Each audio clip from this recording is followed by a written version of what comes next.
For those of you just tuning in, this is Boomer Nation, information and inspiration to live, work, and play at our Boomer best. Taking us into the second half of the show is Steve Gavatorta, our business communication expert, with his features, Straight Talk. Welcome, Hello. Steve. Hello.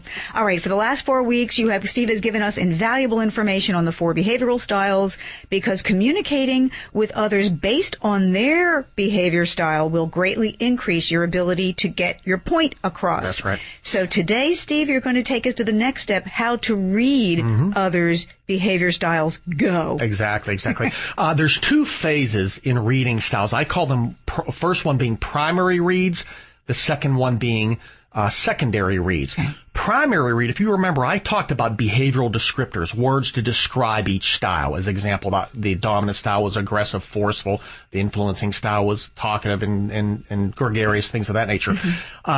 And the second piece are the indicators. Is that style introverted or extroverted, right, task or people, and direct or indirect? What I do when I'm interfacing with someone is the primary read is looking at the descriptors that person's exhibiting at that time, okay, then fall back on the indicators. So if I'm interfacing with you for the first time, I'm going to listen to you and I'm going to start thinking, what words best describe Terry?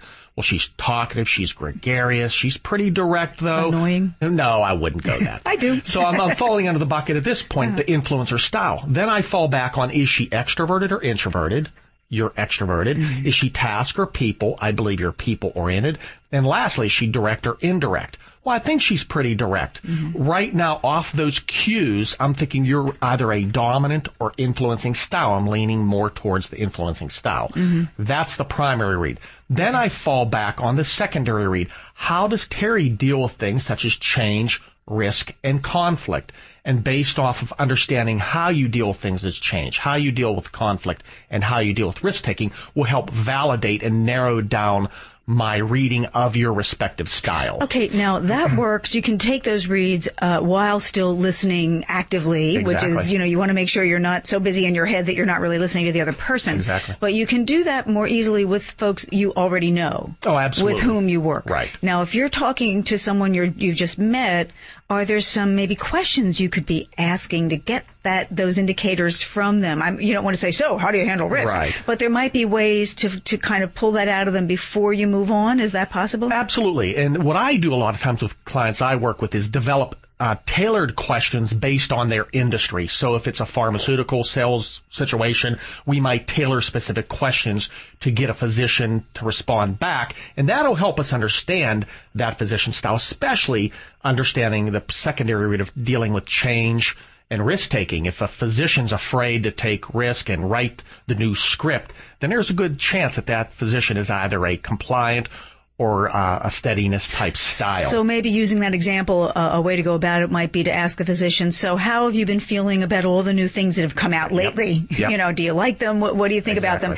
And based on his or her response, you now know whether they're somewhat risk averse or whether they're willing to move ahead with something. Exactly. Okay. Exactly. So you can tailor those questions. And as I've talked, I think a few episodes back about effective questioning skills, right, make sure you're asking those open-ended or probing questions to get that other person to talk. If you're asking them strictly closed-ended questions, right, you're not going to get any feedback. That's right. But this adds another dimension to those open-ended questions. Exactly. Now you're not just trying to get them to talk about what they need from you.